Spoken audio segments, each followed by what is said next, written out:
안녕하세요. 어느덧 돌아보니 나이를 70 가까이 먹게 된 남성입니다. 저는 요즘 실버타운에서 즐겁게 노후를 보내고 있어요. 젊은 시절부터 노동이 가능한 나이까지 정말 최선을 다해 돈을 벌어서 이렇게 노후를 편하게 보내고 있네요. 나이 먹어서 편하게 보내는 것도 좋긴 한데 이왕이면 한 살이라도 젊을 때 좀 놀아볼 걸 그랬네 싶은 생각도 드네요. 한 번씩 창문 밖을 내다볼 때면 이제 슬슬 날씨가 풀리고 옷이 얇아지다 보니 나들이 하는 가족 단위들이 많이 보이더라고요. 저도 한때 가족이 있었던 사람인지라 과거 생각도 나고 해서 사연을 쓰게 됐어요. 제가 컴퓨터는 좀 만질 줄 알아서 글 쓰는데 어려운 건 없었지만 말솜씨는 나이가 먹는다고 실력이 생기는 게 아니라서 그런지 좀 중구난방일 수도 있어요. 그냥 늙은 영감이 옛날 얘기한다 생각하시고 너른 마음으로 들어주셨으면 합니다. 제게는 3명의 딸이 있습니다.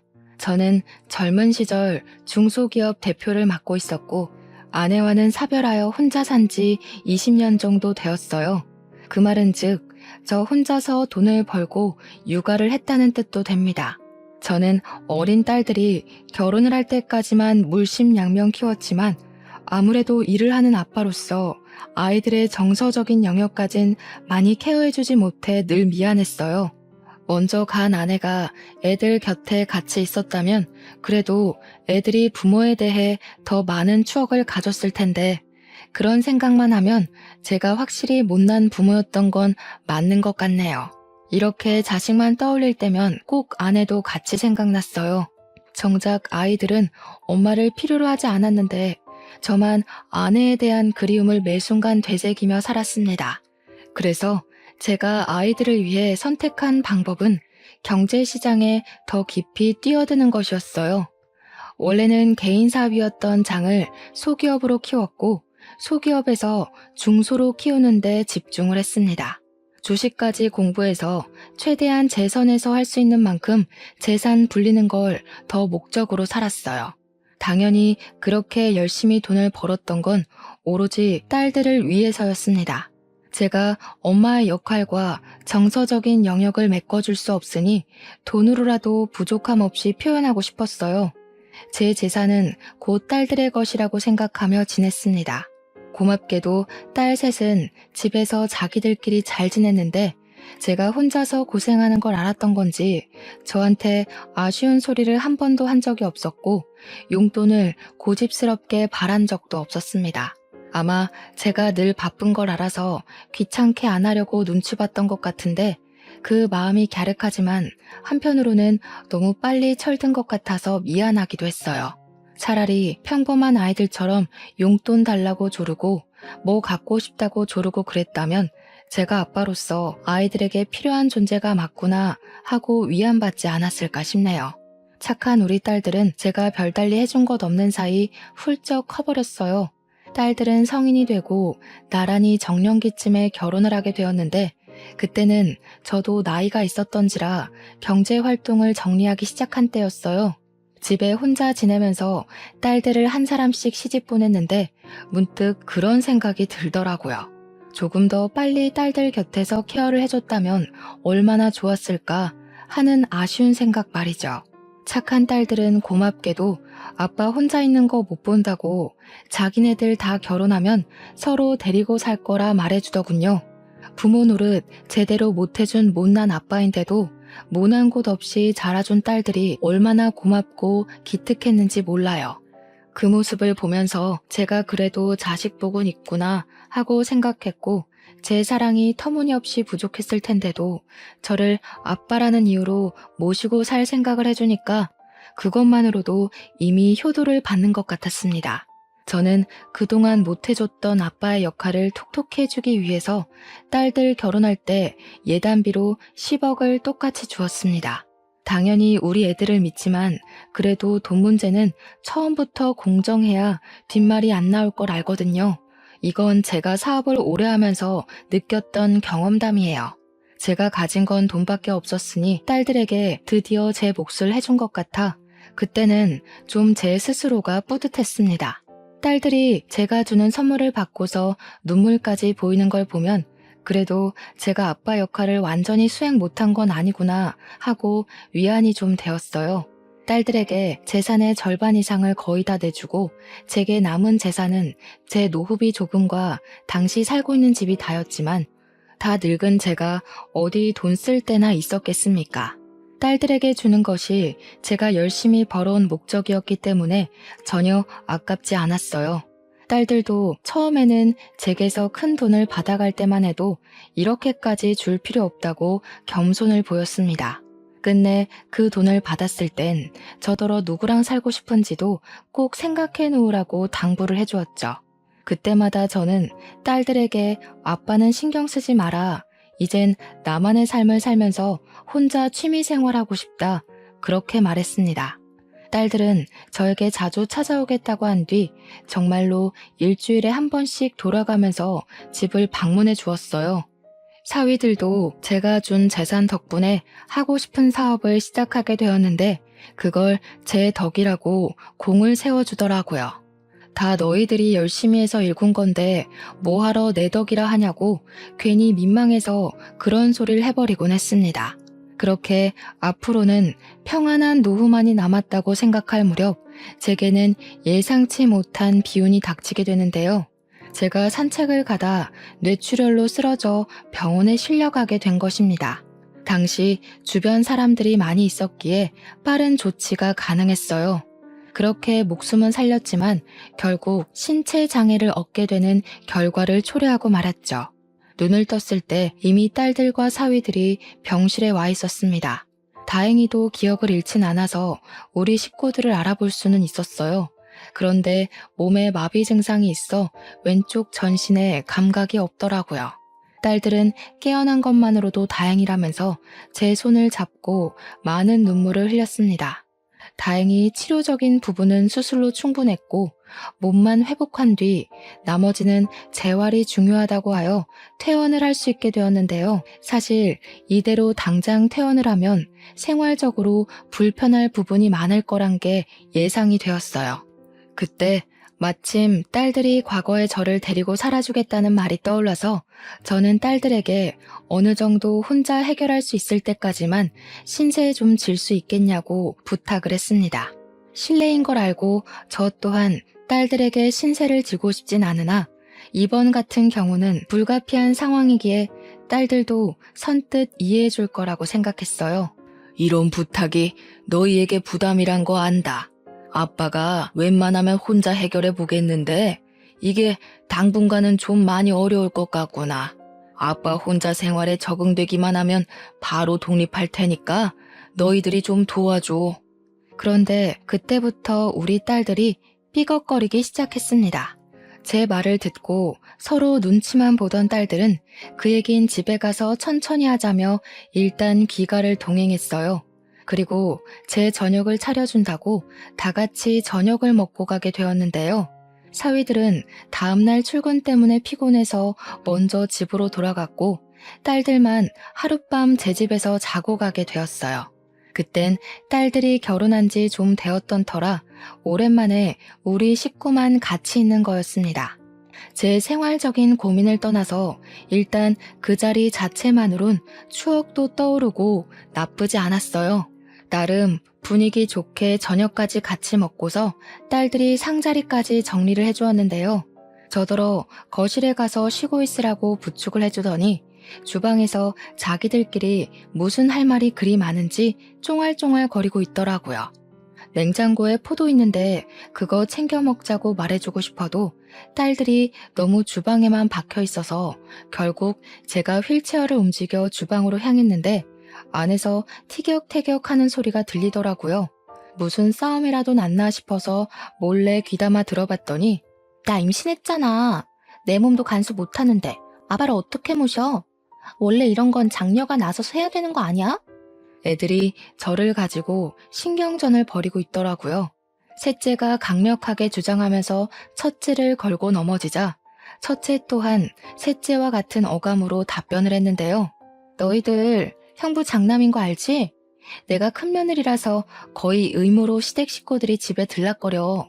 아빠 우리 집에 오면 오히려 가시방석이라서 마음 불편할걸? 몸도 안 좋은데 마음까지 불편해봐라. 빨리 회복이 되겠니? 이미 저는 장녀의 대답에서 딸들에 대한 모든 믿음을 상실해버렸어요. 셋째랑 첫째 말에 속이 상한 저는 둘째 말까진 안 들어도 알 것 같아서 돌아서 버렸습니다. 이미 둘째 표정이 다른 딸들과 의견이 같다는 걸 티내고 있기도 했고요. 돈을 받아먹기 전에는 아빠 없이 못 살 것처럼 굴더니 돈을 받고 나니까 발뺌하는 딸들에게 너무 서운해서 저는 그냥 일부러 일찍 쉬고 싶다 하고 딸들을 빨리 보내버렸어요. 원래는 딸들이 지고 가려고 했는데 안 좋은 말을 들은 이후 딸들이 마치 남처럼 느껴져서 같은 공간에 있기 싫었습니다. 그리고 저는 며칠간 고민을 했어요. 재활 도우미를 고용하는 것이 나을 것 같아 알아보면서도 감히 다시는 딸들에게 물어볼 용기를 못 냈습니다. 그동안 딸들에게 연락이 왔지만 바쁘다고 문자만 보내고 안 받았어요. 그러던 어느 날 둘째 딸한테 연락이 왔는데 제가 전화를 안 받아서 그런지 문자를 했더라고요. 긴 장문의 내용이었는데 돋보기를 쓰고 읽어보니까 우리 집으로 이사를 오고 싶다는 거 아니겠습니까? 자기 집으로 오라는 말도 아니고 자기 집을 내놓고서 우리 집에 이사를 오겠다뇨. 무슨 생각인가 궁금해서 오히려 제가 전화를 걸어보았는데요. 아빠 혼자 두는 게 마음이 안 좋아서 신랑이랑 얘기 많이 해봤어. 신랑은 당연히 괜찮다고 했거든. 아빠만 허락해주면 우리가 아빠 집에 들어가서 살까 하는데 아빠 생각은 어때? 제가 딸들에게 실망했던 그날은 셋째랑 첫째의 거부 반응만 봤지 둘째는 다른 딸들과 똑같을 거라 예상만 하고 눈으로 직접 확인하진 않았었다는 게 떠올랐습니다. 미안하게도 제가 둘째를 오해했나 보더라고요. 저는 둘째에게 너무 고마워서 흔쾌히 그 제안을 허락했습니다. 아무래도 재활 도우미보다는 가족이 편하니까 누가 제 곁에 상주해준다면 마음이 한결 편하긴 할 거거든요. 그렇게 둘째 사위랑 둘째가 우리 집으로 들어오게 되었는데요. 역시나 제가 둘째를 오해했던 게 맞다는 건 같이 지내면서 증명이 되었어요. 둘째랑 둘째 사위는 기꺼이 저의 보호사들이 되어주었습니다. 제가 병원 치료를 원활하게 받을 수 있도록 늘 차로 데려다주고 데리러 왔고요. 집에서도 제가 불편하지 않게 가구 배치를 달리해서 휠체어 이동이 쉽도록 옮겨주었죠. 사위는 또 저를 목욕시켜주기까지 했습니다. 저는 그게 너무 고마워서 한 번씩 용돈을 쥐어주곤 했어요. 당연히 둘째랑 사위는 돈 받으려고 하는 짓 아니라며 거절을 했지만 제 마음이 이렇게라도 해야 편할 것 같다고 했더니 그때부터 저한테 더더 잘해주더군요. 돈 때문에 잘했다기보단 제게 돈을 받는 것이 미안해서 잘하는 것 같았습니다. 그러나 이 소식이 어떻게 다른 딸들 귀에 안 들어갔겠습니까? 근데 여기서 정말 서운했던 건 딸들이 둘째가 저를 봐주는 것에 대해 불만을 표했다는 것인데요. 제가 몰랐던 첫째와 셋째의 본색을 처음 본 순간이기도 했어요. 다짜고짜 우리 집을 찾아온 첫째와 셋째는 둘째가 집에 있다는 걸 알고 방을 뒤지기 시작했고 저를 보고도 인사를 안 하더니 무턱대고 둘째 어딨냐고만 물었습니다. 이놈들이 연락도 없이 와서 지금 뭐 하는 거야? 내가 아무데나 들어오라고 비밀번호 알려준 줄 알아? 둘째는 들어와서 살게까지 해줬으면서 우리는 초인종 누르고 들어와야 돼? 아니 됐고 아빠 설마 둘째가 같이 살아준다고 해서 둘째한테 이 집 물려줄 건 아니지? 설마 그럴 리가. 그럼 아빠한테 진짜 실망이야? 누구는 같이 못 살아줘서 뒤로 빠져있는 줄 알아? 아빠가 몰라서 그렇지 작은 언니 욕심 장난 아니야. 도대체 갑자기 와서 왜 이러는 건지 몰랐습니다.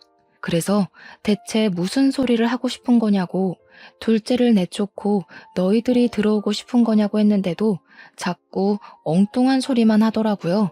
그 사이 소란을 들었던 건지 둘째가 제 방을 찾아왔고 첫째랑 셋째는 더 이상 저한테 볼 일 없다는 듯 둘째에게로 돌아서서 따지기 시작했어요. 역시 가운데 낀 형제들이 제일 야같다고 하더니 이 집이 탐나서 우리랑 상의 없이 들어와 살았니? 결혼하더니 돈독이 더 올랐나 보구나. 어떻게 아픈 아빠를 상대로 이렇게까지 약을 수가 있어? 언니, 좀 많이 실속적이다. 아빠가 언니 속셈 알고서 드렸는지 모르겠네. 우리 중에 언니가 제일 돈 욕심 많잖아. 둘째는 첫째와 셋째의 무차별 공격에 가만히 당하기만 했습니다. 보다 못한 제가 그만하라고 나서면 둘째가 그제야 자기가 알아서 하겠다고 제 몸 걱정을 하면서 괜히 일어나지 말라 챙겨줬죠. 그걸 보고 첫째랑 셋째는 헛웃음을 치더군요. 아빠한테 잘 보여서 재산 더 받으려고 용 쓴다는 식으로 둘째를 험담하였습니다.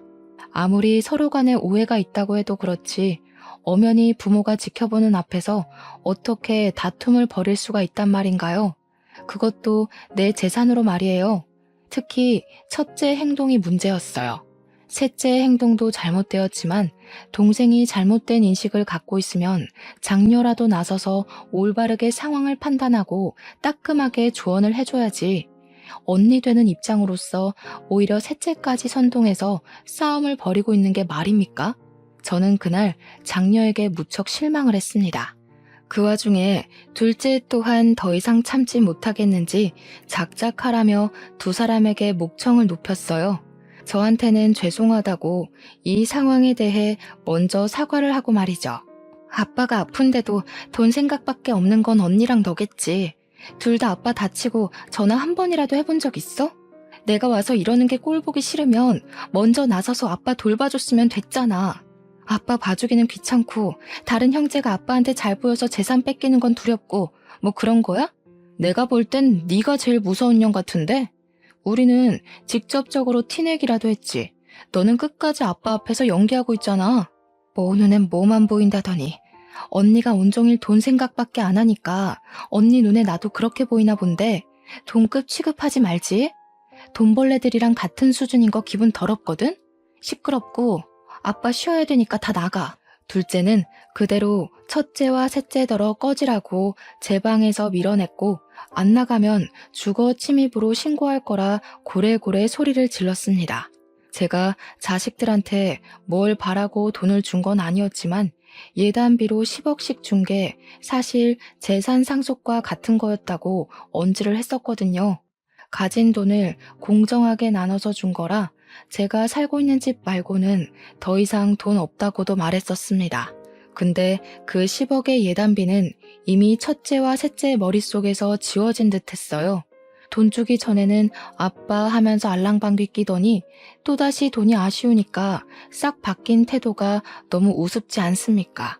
첫째랑 셋째를 생각을 하면 둘째와 비교를 안 할 수가 없었어요. 둘째도 다른 집처럼 분명 개인 사정이 있을 텐데도 저한테 노력하는 거잖아요. 첫째와 셋째를 보고 나니 둘째의 헌신이 더욱더 크게 느껴졌어요. 저는 둘째와 둘째 사위의 노력을 그냥 넘기고 싶지 않아서 한날 저녁 식사 자리에서 숨겨뒀던 재산 얘기를 꺼냈습니다. 내가 사실 너희들에게 말 못한 주식이 하나 있어. 이건 죽기 전에 너희들에게 공평하게 나눠주려고 했는데 아무래도 첫째랑 셋째는 괘씸해서 주기가 꺼려지는구나. 그 주식 또한 10억 단위였고 앞으로 주식 가치가 어떻게 될진 모르지만 대개 주가 인상 추세였던지라 앞으로의 전망 또한 좋을 거였습니다. 내가 죽을 때 되면 너희한테 증여해놓고 갈 테니 다른 애들한테는 말하지 말거라. 괜히 또 싸움 일어나면 이젠 정말 가족관계까지 끊어질 수가 있을 것 같아. 그 얘기를 하자 둘째가 깜짝 놀라면서 사위랑 아무 말도 하지 못했습니다. 제 말이 믿기질 않아서 말문이 막힌 듯 했어요. 곧 사실이라는 걸 알고는 고맙다고 눈물까지 흘리더군요. 아빠, 솔직히 언니랑 동생 때문에 아빠가 우리 진심 오해할까봐 너무 무서웠어. 그런데 우리 마음 다 이해해줬네. 우리 진짜 아빠한테 잘할게. 언니랑 동생이 아빠 돈 함부로 못 뺏게 그것도 지켜줄게. 딸은 돈 때문에 아빠를 도운 거 아니니까 괜한 오해는 안 했으면 좋겠다고 걱정도 덧붙였습니다. 당연히 저도 다 지켜봐서 잘 알죠. 돈 주기 전에는 알랑방귀 끼다가 돈 주니까 발뺌하는 첫째네랑 셋째네랑 둘째네는 확연히 다르다는 걸요. 그 뒤로 둘째네는 제게 더 잘했고 저는 다행히 손가락은 제법 움직일 수 있을 정도가 되었습니다. 첫째랑 셋째는 더 이상 집에 찾아오질 않았어요. 혹시 더한 앙심을 품고 찾아와서 깽판이라도 치면 어쩌나 조금은 걱정했거든요. 어쩌다가 착한 우리 딸들이 그런 돈독이 올랐는지 그 둘만 생각하면 몸이 편안하다가도 속은 갑갑했습니다. 그러던 어느 날이었어요. 둘째 사위가 갑자기 속상해하면서 제게 상담을 권하길 장인어른 정말 면목 없지만 지난번에 말씀하신 주식 말인데요. 일찍 주시면 안 될까요? 사실 제가 사업이 조금 어려워져서요. 죄송합니다. 그런 일이 있었으면 진작 말했어야지. 나만 편하자고 자네를 부려먹었었네. 가족이 어렵다고 하는데 당연히 내가 도와야지. 그렇게 하도록 하자. 사위는 눈물까지 보이면서 그간 힘든 거 참고 수개월을 버텼다고 하소연을 했습니다. 저를 케어해주는 동안엔 전혀 힘든 기색을 안 드러내서 몰랐는데 알고 보니 사위가 굳이 드러내지 않았던 거였더라고요. 사업이 힘들었을 텐데도 저를 생각해서 애써 숨겼던 사위에게 문득 미안했습니다. 그래서 사위의 제안에 알겠다고 했고 날 잡아서 계약서 쓰러 가자고 했어요. 그랬더니 사위는 또 감사하다며 제게 넙죽 엎드려서는 한참을 울었습니다. 그렇게 저는 사위랑 딸이랑 같이 계약서를 쓰고 증여신고를 했는데요. 혹시 몰라서 제가 다시 한번 더 둘째네에게 다른 집에 알리지 말라고 당부를 했어요. 둘째랑 사위는 그 자리에서 한 번 더 제게 평생 편하게 모실 것을 약속해 주었습니다. 물론 제게 그렇게까지 바란 건 아니었기에 그건 마음만 받았지만요. 사위는 저 덕분에 살았다면서 기념으로 같이 여행을 가자고 했어요. 너무 좋은 제안이었지만 저는 다리가 불편해서 오히려 애들한테 짐만 될 겁니다. 그래서 괜찮다고 너희들끼리 다녀오라 사양했죠. 그런데 사위는 제가 혼자서 딸 셋 키우고 일만 하느라 여행 한번 못 가본 게 속상했는지 드라이브라도 데려가주고 싶어 하더라고요. 드라이브는 차 안에서만 거의 시간을 보내는 거니까 괜찮을 것 같아서 저는 바다가 보고 싶다고 말을 했어요. 그래서 둘째네 덕에 오랜만에 바다 구경을 갈 수 있었습니다. 바다는 제가 아내를 사고로 잃기 전 마지막으로 딸들을 데리고 여행을 갔던 곳이에요. 오랜만에 맡는 바다 냄새는 아내와의 기억을 떠올리게 해줬어요. 저는 사위 덕에 모래사장에 휠체어를 펴고 앉아서 실컷 바다 구경을 할 수가 있었어요. 다시 걸음하기 어려울 테니 저는 바다를 사진으로 찍고 눈으로 꾹꾹 눌러 담았습니다. 사위랑 딸은 커피 한 잔 사오겠다며 자리를 비웠고 그동안 저는 조용한 바다 앞에서 온전히 저의 지난 삶들을 돌아보는 시간을 가졌어요. 그렇게 시간이 흐르고 날이 어두워지니 이곳에 가로등이 하나 없다는 걸 알아차렸는데요. 그제야 저는 바다에서 눈을 돌리고 딸이랑 사위의 자취를 찾았습니다. 꽤 시간이 흘렀는데도 사위랑 딸이 안 보이더군요. 주위를 둘러봤지만 인적이 전혀 다니질 않아서 누구를 부를 수도 없는 지경이었습니다. 그래서 전화를 하려고 하면 휴대폰이 짐된다며 딸 가방에 맡긴 게 화근이 되었죠. 모래사장이라 휠체어를 움직일 수도 없어 꼼짝을 못했어요. 이 와중에 더 문제는 날이 저물자 점점 수심이 올라왔다는 것인데요. 휠체어 바퀴를 돌려 후진을 하고 싶어도 지면 특성상 땅만 파였습니다. 결국 바다가 바퀴까지 적시는 정도로 빠르게 불어났을 때 저는 좀 더 과격하게 휠체어를 움직여 버렸고 그 탓에 그만 중심을 잃어 휠체어를 쓰러뜨리고 말았어요. 다리를 움직이지 못해서 그대로 바닷물에 몸이 젖었고 모래를 뒤집어 썼습니다. 최대한 한 팔로 기어서 바다를 피해갔지만 그 짧은 시간에 이미 몸은 다 버린 상태였어요. 해가 지니까 날까지 쌀쌀했는데 몸이 젖어 있으니 추위가 더 빨리 찾아오는 겁니다. 저는 일단 목소리를 내어 주변에 구조 요청을 해봤어요. 하지만 소용없었습니다. 눈으로만 봐도 어두컴컴하기만 할 뿐 인가라고는 없는 곳이었어요. 그렇게 시간만 보내야 했던 저는 엎드린 채로 아무것도 할 수가 없어서 추위에 떨기만 했고 결국 기절을 해버렸습니다. 아침이 다 되었는지 누가 저를 흔들어 깨우는 바람에 눈을 뜨게 되었는데요. 어떻게 된 건지는 모르겠고 제가 병원에 있더라고요. 근데 없어서 처음 보는 청년이 제가 눈 뜬 걸 보고는 벌떡 일어나 저를 걱정해 주는 거 아니겠습니까?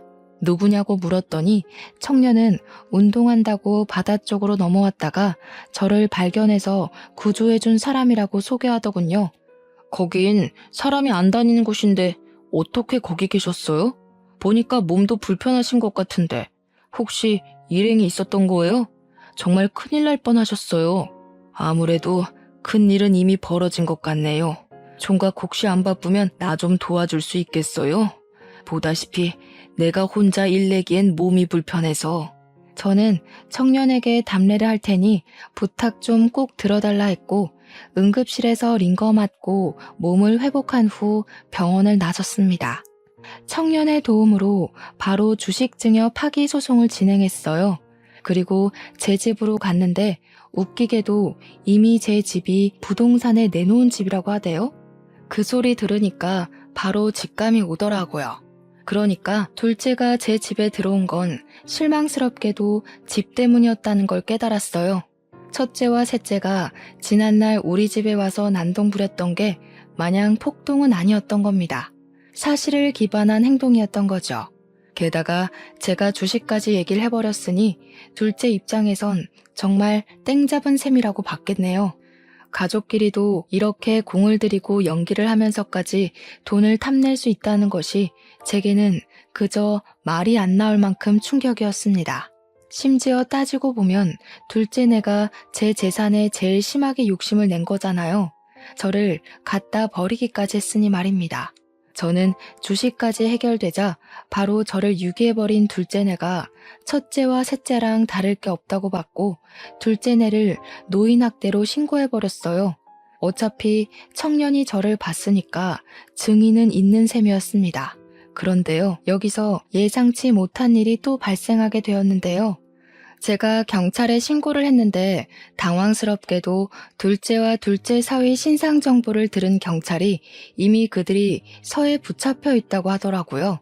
명의도용 문제로 신고가 들어와서 잡혔다고 하는데 심지어 신고한 사람들이 첫째랑 셋째라는 거 아니겠어요? 이건 또 무슨 전개인가 싶어서 저는 청년 도움으로 급히 경찰서를 찾았습니다. 가니까 첫째랑 셋째가 저를 보더니 제게로 쫓아왔어요. 마치 아이처럼 고자질하러 말이죠. 아빠, 둘째가 아빠 도장 훔쳐서 집 명의 바꾸려고 했어. 제가 뭘 했어요? 쟤 절대 아빠 모시려고 들어간 거 아니라니까. 명의 도용으로 모자라 아빠를 내다 버리기까지 했다면서? 솔직히 우린 그 정도까진 생각 못했다. 저런 페류나는 당장 호적에서 파야 돼. 저런 언니 있다는 거 쪽팔려서 말도 못하겠다고. 둘째가 본색이 드러났다고 하더라도 제게 첫째랑 셋째는 이때다 싶어 기회를 노리는 기회주의자들 뿐이었습니다. 그 둘은 둘째가 혹시 집을 독식하게 될까봐 내내 불안해서 주시하고 있었다는 거잖아요. 둘이서 무슨 작당을 했었는진 모르겠는데 한 번 더 우리 집을 찾아갔다가 집을 내놓았다는 사실에 둘째 짓거리를 눈치채고 뒷조사한 것 같더라고요. 둘째랑 둘째 사위한테 당연히 전화를 했겠죠. 근데 그들은 저를 유기하느라 바빴으니 전화를 받지 못했겠죠. 그러니까 첫째랑 셋째는 둘째가 돈 들고 튄 줄 알고 괘씸했을 거고 경찰에 신고까지 하면서 둘째의 재산 독식을 막으려고 했을 겁니다. 실제 경찰이 그렇게 진술받았다고 얘기를 하더군요.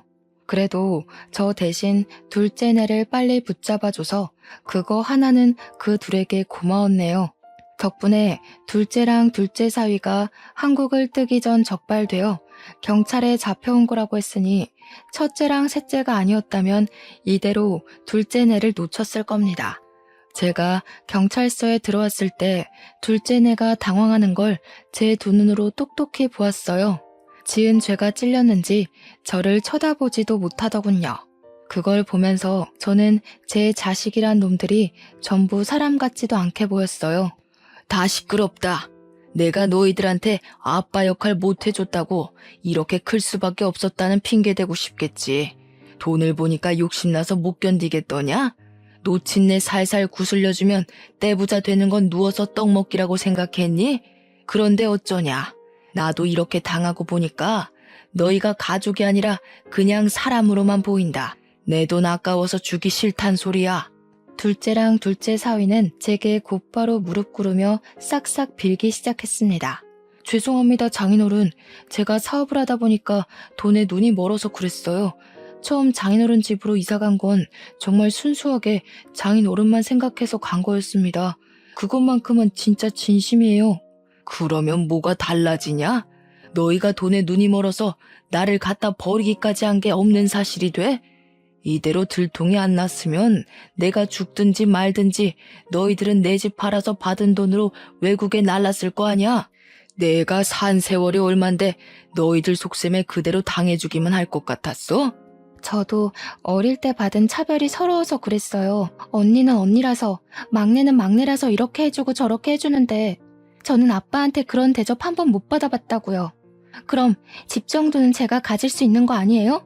둘째가 느닷없이 설움을 터뜨리는 게 그것마저 어찌나 욕심 같아 보이던지 저는 제 자신을 무척 잘 알고 있습니다. 딸 셋을 절대 차별한 적이 없었고 뭐든 똑같이 해줬어요. 둘째 말대로 제가 장녀와 막내에게 다른 걸 더 얹어줬다면 둘째가 그렇게 언급했을 때 떠오르는 장면이 있어야 하는 거잖아요. 저는 딸 셋을 다 못 돌봐줬으면 못 돌봤지 절대 누구에게 특혜를 준 적이 없었습니다. 사과하는 것도 자존심이 상하는 건지 거짓으로 용서를 구걸하는 둘째를 보면서 저는 완전히 마음을 닫아버렸어요. 너희들에게 당근과 채찍을 못 가르쳐서 미안하다. 아빠가 진작에 알려줬으면 너희들이 너희 손으로 부모를 버리는 배륜적인 행동은 안 했을 텐데 이제라도 잘못한 건 어떻게 벌받는 건지 알려줄게. 저는 딸들 모두에게 내 집 팔아서 번 돈으로 나눠 가지려고 했다는 거 바로 소송할 거라고 선언했습니다. 그 와중에 첫째랑 셋째는 당황해하면서 제게 항변했어요. 우리까지 소송할 거라고? 우리는 아빠 도운 건데? 아빠가 길거리 신세 될 뻔한 거 구제해준 게 우리야. 우리한테는 이러면 안 되지. 입 닥쳐. 내가 준 예단비로 너희들 다 좋은 집 살고 있는 거 아니냐? 그런데 아비한테 겨우 하나 있는 집까지 눈독 들이고 있었어? 이미 꿀꺽 먹은 예단비를 도로 뱉어내라고 할 수도 없고 내가 이대로는 분이 안 풀려서 그냥 넘길 수가 없다. 다들 10억 뱉어낼 준비나 하고 있어. 그 사이 타이밍 좋게도 주식은 8배나 상승해 졸지에 재산 80억이 생겨버렸습니다. 아마 자녀들에게 청구한 비용까지 받으면 더 늘겠죠. 저는 그대로 청년의 도움을 받아 경찰서를 빠져나왔어요. 딸들이 저를 끝까지 쫓아왔는데 청년이 저를 대신해서 막아주었습니다. 그 순간 청년에게 그런 곤욕까진 치르게 할 생각이 없었는데 문득 큰 도움을 비친 것 같아 꼭 답례를 크게 해야겠다고 생각했어요.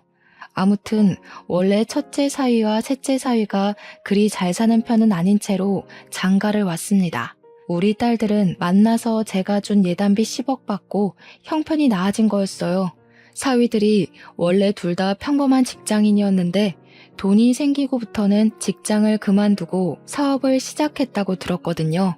번화가로 들어서서 시작한 덕분에 사업은 초창기부터 매출 대박을 쳤고 그 수익을 믿고서 첫째네와 셋째네는 사치가 좀 컸습니다. 그들에게 사업은 당연히 하나밖에 없는 밥줄이에요. 사람은 밥 못 먹곤 못 살거든요. 그런데 부모에게 폐륜을 서슴지 않는 이 자식들이 배부르게 먹고 살도록 내버려 두는 건 부모로서 자식 교육을 포기한 것과 같지 않겠습니까? 그래서 제가 치킨 매장 오너로 있는 첫째 사위와 헬스장 하는 셋째 사위의 건물을 각각 매수해버렸어요. 그렇지 않아도 첫째랑 셋째가 사위들 사업장에서 악덕 사모님으로 명성이 장난 아니더라고요. 사장은 괜찮은데 그 집 사모가 별나다면서 다 같이 같은 욕을 하길래 한숨밖에 안 나왔습니다. 그래도 제가 일부러 악덕 세입자라고 소문을 만들지 않아도 다른 세입자들이 알아서 제 딸들을 욕해주니 두 손 두 발은 편하더군요. 물론 그 사람들 앞에선 그 악덕 사모들이 내 딸이라고 하기 쪽팔려서 아는 체는 안 했어요. 일단 여론이 제 편으로 몰렸으니 저는 본격적으로 악덕 세입자 쫓아내기에 돌입했습니다. 그때부턴 부모와 자식 관계가 아니었고 건물주와 세입자 관계로 집중했어요. 보니까 월세를 딸들이 관리하는 건지 관리비를 냈다가 안 냈다가 아주 들쑥날쑥이더라고요. 심지어 제가 확인했던 그달의 월세는 또 밀려 있었습니다. 저는 이걸 빌미로 세입자에게 나가달라는 통지를 보냈어요. 그리고 불만 있으면 전화하라고 제 번호까지 우편함에 써붙이고 갔죠. 그걸 확인한 첫째와 셋째는 각각 제게 전화를 걸었는데 내 번호라는 걸 알아보고 많이 당황했는지 제가 받기도 전에 전화를 끊어버리더군요. 제가 다시 걸어도 제 전화를 제쳐버리는 것 보니 그들에게 건물주를 알아볼 시간이 필요한 듯해 보였습니다. 그리곤 이틀 뒤 첫째랑 셋째에게서 문자가 각각 오더라고요. 당연히 제게 사죄하는 것 말고는 별다른 방법이 없었겠죠. 딸 둘은 자기네들 이 장사 없으면 당장 먹고 살 수익이 없다고 기라면 기고 꿀으라면 꿀을 테니 제발 자기네들 장사만은 건들지 말라고 애원을 하였습니다. 제가 딸들 애원을 어디 한두 번 들어봤겠습니까? 그때마다 받아주고 넘어가 줬더니 똑같은 짓을 반복하고 오히려 더 심해지기만 했다는 거 충분히 겪었어요. 제가 버림받아 보니까 돈 앞에서는 장사 없다는 걸 알고 제 처신을 똑바로 해야겠다는 생각이 들더라고요. 그래서 저는 딸들 문자에 대고 명도 소송까지 가기 전에 깔끔하게 해결하자 그렇게만 답변했을 뿐입니다. 그러자 역시나 딸들이라 할지라도 사람 성격 고치는 거 참 어려운 일인가 봅니다. 애들이 갑자기 급발진을 하더니 화를 내기 시작하는 거 아니겠습니까? 저더러 자신들에게 아빠로서 해준 게 뭐가 있냐는 소리를 하길래 그동안에 지나쳐온 제 청춘들이 모조리 부정당하는 것 같아서 마음이 좀 아팠어요. 딸들이 이렇게 나올수록 저는 더 마음을 굳힐 수밖에 없었죠. 딸들에게 앞으로도 평생 아빠 없다고 생각하고 살라고 너희한테는 처음부터 아빠도 엄마도 없는 게 나았다고 당장 건물 뺄 준비나 하라 했어요. 그래도 사위들이 장사를 꽤 크게 하고 있었는데 이대로 쫓겨나서 새로 시작하려면 제법 자금이 많이 들 겁니다. 물론 인지도 쌓는데도 오래 걸리겠죠. 그 세월을 다 합치면 10억만큼의 손실이 나오지 않을까 싶네요. 그 와중에 집까지 없는 둘째네는 운이 좋아서 길거리 신세는 면했어요. 3년 실형을 받는 덕에 교도소를 가게 되었거든요. 부디 사회로 다시 나올 때는 못난 마음 다 털어버리고 새 사람이 되길 바랄 뿐입니다. 여기까지 오는 데에 저 혼자였다면 절대 해내지 못했을 겁니다. 청년이 취업준비생이라서 저를 많이 도와줬기에 가능했던 일이었어요. 그 뒤로도 착한 청년은 제 집 구하는 것까지 같이 동행해서 도와줬는데요. 제가 밥 한 끼 사준다고 소고기집을 데려갔는데 글쎄 이놈이 저를 챙기느라 고기를 잘 먹지도 않더라고요. 그래서 일부러 나도 손 있다고 환자 취급하지 말라 으름장을 놓았더니 그제야 눈치 보면서 허겁지겁 고기를 먹는데 얼마나 귀여운 녀석이던지. 부동산을 다시 한번 돌아볼까 고민하던 중 청년이 조심스레 제게 제안하길 요새 실버타운이 참 좋게 나와 있다고 추천을 해주더라고요. 그래서 청년 도움으로 실버타운 알아본 후 요양보호센터가 딸려있는 곳이 좋을 것 같아서 그곳으로 입주 신고를 하게 되었습니다. 청년이 나쁜 녀석인지 바람직한 놈인지는 잘 모르겠으나 일단 제가 보답하겠다고 약속을 했잖아요. 해서 제가 청년에게 답례비로 10억을 주었고 나머지는 제가 쓸 돈을 빼고는 사회에 환원해야겠다 생각했습니다. 근데 청년이 자기 뱅킹으로 입금된 금액을 보더니 놀라서 휴대폰을 떨어뜨리더라고요. 이게 뭐냐고 이렇게 큰 돈 못 받는다며 당황해 하더라고요. 어른이 주는 건 그냥 감사합니다 하고 받는 거야. 그것도 하나의 사회생활이다. 네가 나한테 이 정도의 가치만큼 도움이 되었다는 거니까 사양하지 말고 받아도 얼른 번듯한 직장인 돼서 예쁜 아가씨랑 결혼도 해야지. 제 조언에 청년은 눈물을 글썽이더니 정말 감사하다고 안 그래도 자기 집 어려운데 취직까지 자꾸 떨어져서 힘들었다면서 열심히 살겠다고 연신 꾸벅거리더군요. 그래서 저는 청년과는 연이 끊어지는 줄 알았습니다. 죽기 전에 좋은 일 하나 하고 간다. 그리 생각하고 말 인연이라고 봤죠. 그러나 놀랍게도 청년이 일주일에 한 번은 무조건 실버타운을 찾아오는 거 아니겠어요? 감사해요. 저 딴 길로 안 새고 제가 하고 싶던 일을 바로 시작할 수 있게 되었어요. 저희 엄마도 몸 안 좋으셨는데 병원비 걱정 없이 치료받고 있고요. 이게 다 할아버지 덕분이에요. 저 꼭 성공해서 할아버지한테 보답할 거예요. 그때까지 오래오래 사셔야 해요. 최근에 알게 된 건데 청년 휴대폰에 저장된 제 이름을 보고 얼마나 웃었는지 모릅니다. 산타 할아버지라고 되어 있더라고요. 아무리 그래도 동심을 갖고 있을 만큼 어린 나이는 아니었는데 얼마나 귀엽고 기특해 보였는지 몰라요. 정말 딸 안 부러운 손자 하나가 생겨버린 기분이었습니다. 청년은 방문 횟수가 늘어갈 때마다 점차 더 번듯한 사업가가 되어가고 있는데 그걸 보는 재미가 또 쏠쏠하더라고요. 저도 사업을 번성시켰던 사람이다 보니까 사업 중인 청년이 제게 조언도 많이 구할 때가 있는데요. 그럴 때면 저도 잠깐 열렬했던 청춘 시절로 돌아간 것처럼 머리가 팽팽 돌아가요. 청년이 토요일마다 저를 찾아오는데 그럼 저는 그동안 청년에게 알려줄 새로운 정보와 인맥을 준비해놨다가 알려주거든요. 그것도 제 나름 취미생활이 되더라고요. 최근에는 청년이 주식 공부도 시작했어요. 제 조언을 받아서 저 믿고 샀는데 꽤 주가가 괜찮은 것 같아 스포츠 경기 보듯 즐기고 있습니다. 청년이 열심히 사는 걸 보면 가끔씩 제 젊은 시절도 생각나고 그래요. 처음에는 청년의 도움이 고마웠다면 이젠 청년의 존재 자체가 고맙게 된 거죠. 어쨌든 저는 청년 덕분에 조금 쓸쓸할 뻔했던 노후에 손자 관심을 받으면서 번지르르하게 살고 있는 중입니다. 천륜이 끊어졌다는 건 그다지 못 느끼고 있어요. 청년이 그런 제 사정을 알아서 일부러 더 가족이 되어주려고 하는 것 같더라고요. 내 핏줄을 이어받았다고 무조건 다 감싸지 않아도 된다는 걸 이 청년 보고 깨달았어요. 팔은 안으로 굽는다고 했나요? 저한테 그건 좀 예외인 말이지 않나 싶습니다. 저는 이제 딸들을 과거의 기억에 묻어버렸고 앞으로의 생은 새롭게 생긴 손자놈과 새로운 가족애를 만들어 갈 것 같네요. 결론은 그저 자식과 연을 끄는 한 노부의 사연이었지만 제 결정을 청취자분들께서 부디 이해해 주셨으리라 생각합니다. 제 태도가 부모로서 다소 냉정하게 보였을진 모르겠어요. 그래도 저는 자식의 잘못된 점마저 눈 감아주는 나약한 부모가 되고 싶지 않습니다. 제 행동으로 인해 우리 딸들이 잘못했다는 걸 크게 깨닫고 앞으로는 실수 안 하면서 살길 바라는 마음이에요. 저는 그저 죽기 전에 마지막으로 제 딸들에게 큰 가르침을 했다고 생각하렵니다. 청취자분들도 부모 자식이란 이유만으로 선 없이 굴어도 괜찮다는 마음은 안 가졌으면 좋겠어요. 그럼 제 사연 들어주셔서 감사합니다.